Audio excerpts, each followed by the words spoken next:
Chrissy here from PopCultureMadness.com with Billy Squier. Thank you so much for joining me. So, you're here at Voodoo in New Orleans. What can we be expecting tonight? Well, you certainly won't be anything that most of my fans would normally expect. No, I'm trying to, I don't know if I would say try to reinvent myself, but I try to find ways to keep myself kind of current with what my image is and my place is in the music world. And so what I'm doing now is trying to focus a lot of the attention on the songs that I've written without being a overly sensitive singer-songwriter, on a stool, singing you, these very subtle, sensitive songs. So what I'm doing is basically I'm coming out kind of the same way as I normally would, but without my band. So it focuses on the songs more. There's not as much craziness going on around it, but it's still, I started getting into music to plug a guitar into an amplifier, and that's still what gets me off. So I'm still doing that, and I'm still playing. My attitude, I want that to be intact, but this is a way that I feel kind of is a good look at who I really am. I am a singer, songwriter, guitar player, and the days, I think also the heydays of the band, that's sort of past. It doesn't mean that I'll never play with my band again, but that was a very special time, and I think I wouldn't like to feel like I would try to go back and recapture that. And this is the way that I can sort of again be in touch with it and pay tribute to where I come from, but also be me as I feel now. I'm pretty comfortable doing this, walking out on a stage just and saying, "Hey, this is it. This is this is the guy that you have whose music you've been hearing all this time." I was going to ask if that leaves you open maybe to a sort of vulnerability, almost like being out there.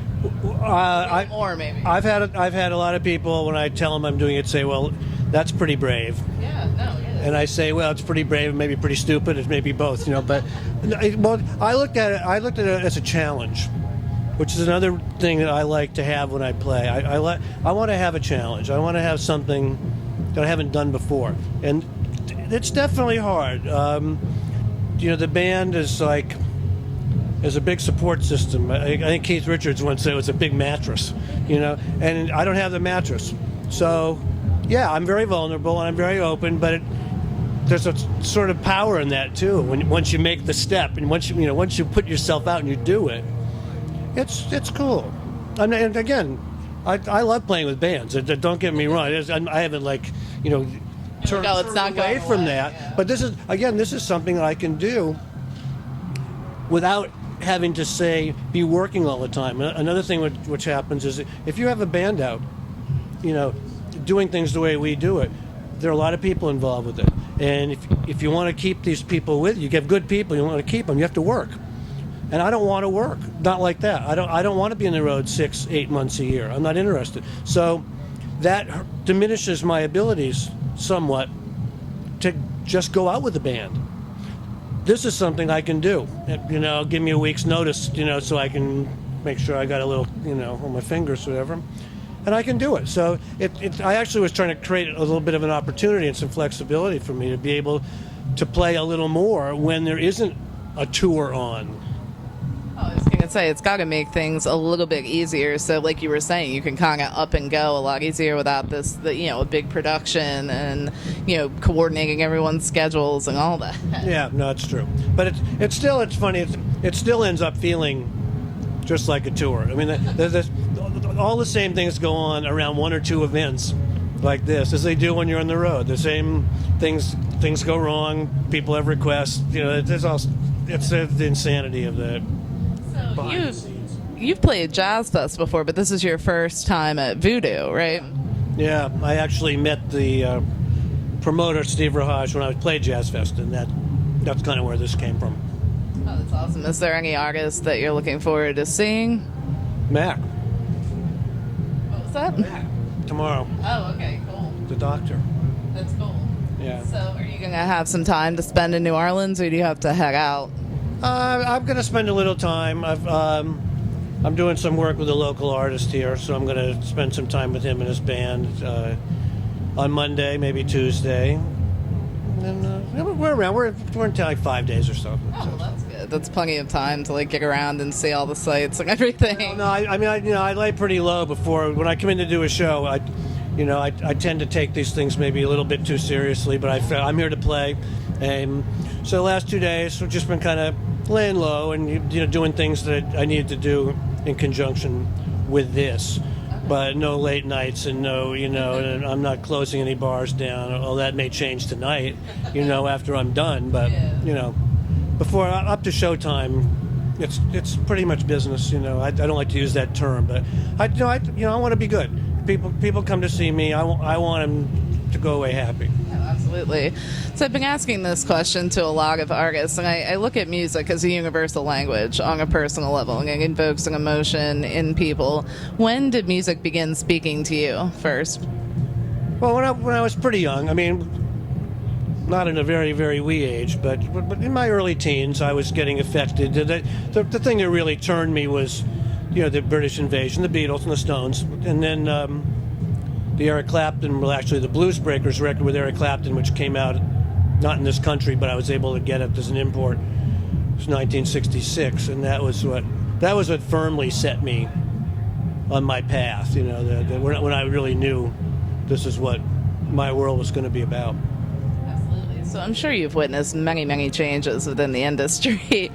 And, how do you feel about the current state and the uprise of social media and the way that artists are promoting now and fans are learning about music? I think some of the shroud of mystery has been lifted, but at the same time, it does open new avenues. I think that there's always many sides to these technological changes, advances, whatever. I'm not a big fan of social media. I grew up in a place where stars were stars. My heroes. And I don't think I really wanted to know when Jimmy Page was at the supermarket, or Mick Jagger was getting his hair cut or something, So I'm not a big fan, but I also understand, particularly if your band's trying to make it, for instance. Look, it opens up spaces for you to communicate. So I understand why it works. I'm glad that I don't feel the need to make it work.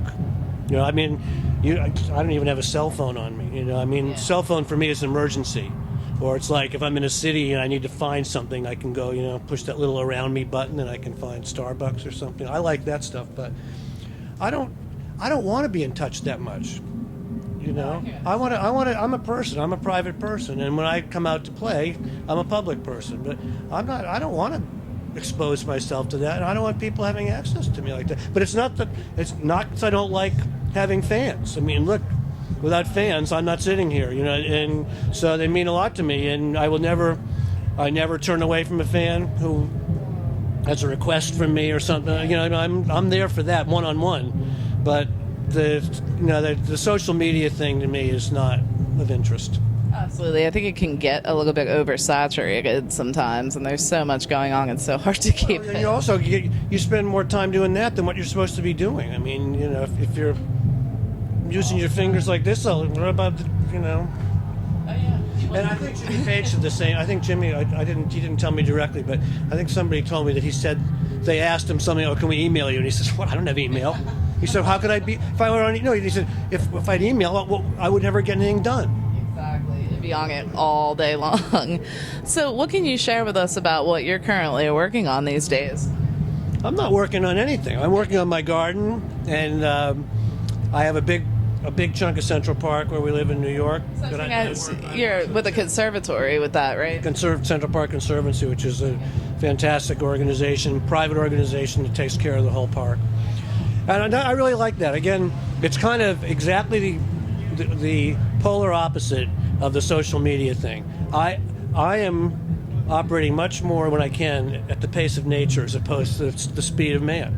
I like being away from people. I like feeling the way the world really moves, because what we're doing here, this is what we create. This isn't reality for most of the world. The world will exist without us, and that's reality. And the organisms and things which exist will be there without us. They wouldn't have this. This is what we manufacture a reality. Look, I'm a human being. I'm not going to try to tear that down, and I accept it. But I'm not into it that much, and it doesn't mean I want to be a hermit and never talk to anybody. But I tend to lean. My balance has shifted more away from social interaction. I get enough of it, and I think because of what I do, that it draws me into public situations and things. So I get enough of it, but I try to spend more of my time, more like I would say, solitude. And like I said, the pace of the real world. I kind of learn a lot from that, from the absence of noise. There's so much noise coming at us all the time. Visual noise, audio, that's.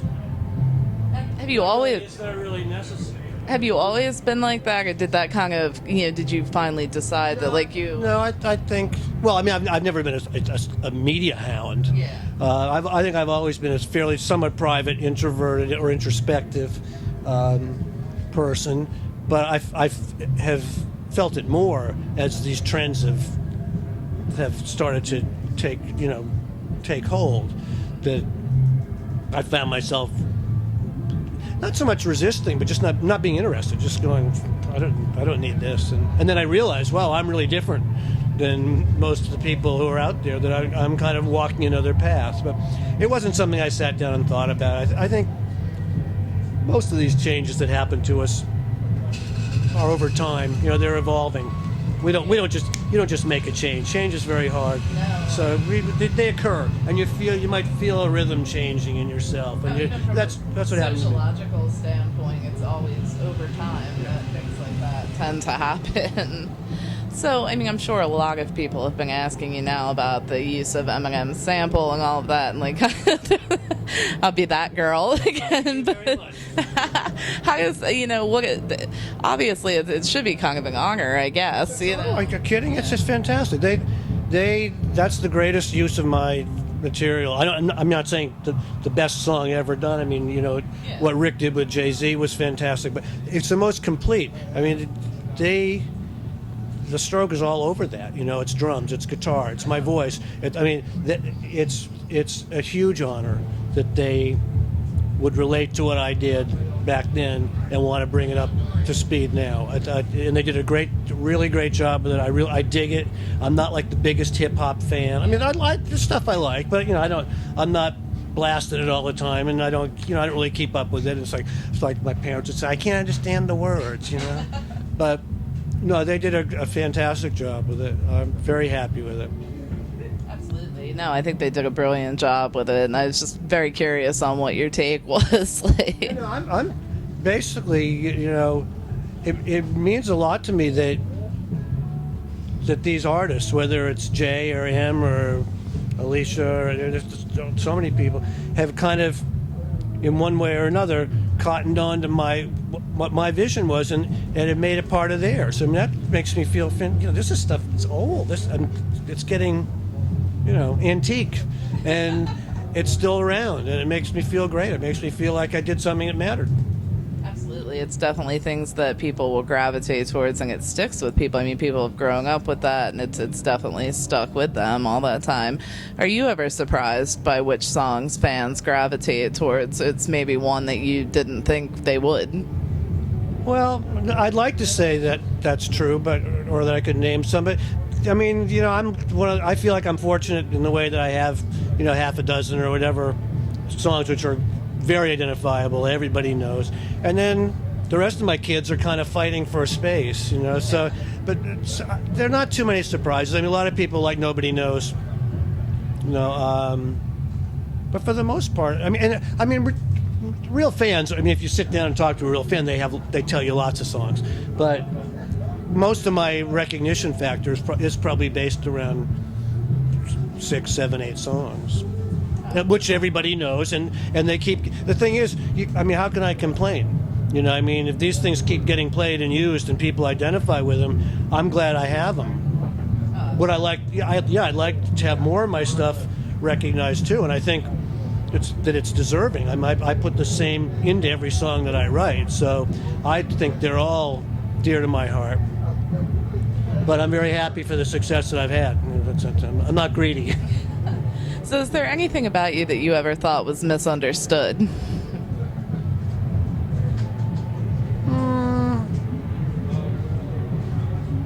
Well, probably if you take the Rock Me Tonight video, that was hugely misunderstood, and it's the reason I was reluctant to say that is because it's a big story, and I'm always feeling like, well, if I bring that up, I have to tell people what really happened. But basically, it was a complete, it was completely misunderstood. I mean, as I said, I'm not trying to avoid telling you the story. I don't have time, but yeah, that was 4 minutes of vinyl, which gave people a complete misconception of what Billy Squier is about musically, artistically, and as a person. Okay, that makes sense. Fair enough. So, being that we are a pop culture-based website and we're engrossed in the positives and negatives of pop culture all throughout history, is there anything in particular that you can't get enough of or that you're very fed up with? Well, you heard what I said about the social media.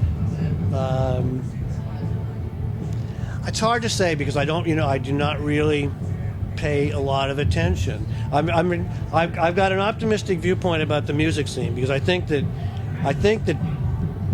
sort of the demise of the record industry is is causing bands to take a different outlook about how they can make music, and what they need to do, what they can do. And I think that now that there are not so many or such a pressure or an onus to try to create something that someone will buy or that someone will fund, and you have to do it yourself. I think that it creates more freedom to think about what you really want to do.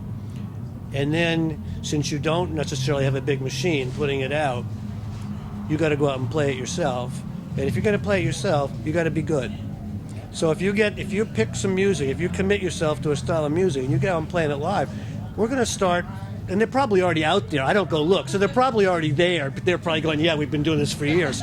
But to me, it makes me think that right now we're kind of in a big trough musically, and we've been going down for a long time. And I think that all of a sudden, you're going to start seeing a lot of bands who are really good and who start developing followings from the ground up, and you're going to start getting, pockets of excitement and real fans again for this stuff. And things do happen fast. I think once that gets up some steam, it could really change things a lot. And we could be right back in, like a San Francisco scene or a New York, where there's really viable bands playing and people know about them and they're playing music we haven't heard before that sounds like it's been around a long time and it's not trendy and it isn't, I think it's already starting. I'm sure it has. I'm not trying to be prophetic, but I don't feel it's really caught on yet. But I'm hopeful that is where we're going. That we're sort of at the dawn of a new age, so to speak. Absolutely. That's what I adore about these festivals like Voodoo is even the artist diversity that you see here. And you will have fans of one particular genre or another that are just willing to check out something that may or may not be, within the style or genre that they normally listen to. Well, we'll hope that those times are coming. That better times are coming. Absolutely. Well, I want to thank you so much for taking a few minutes out to speak with me. I appreciate it. Is there any comments you'd like to share with our site audience? Well, we hope that a lot of your audience, those of you who are seeing this and were not at the show, we're sorry that you were not here, and those of you who were here and did see it, well, we hope you liked that and come see us again.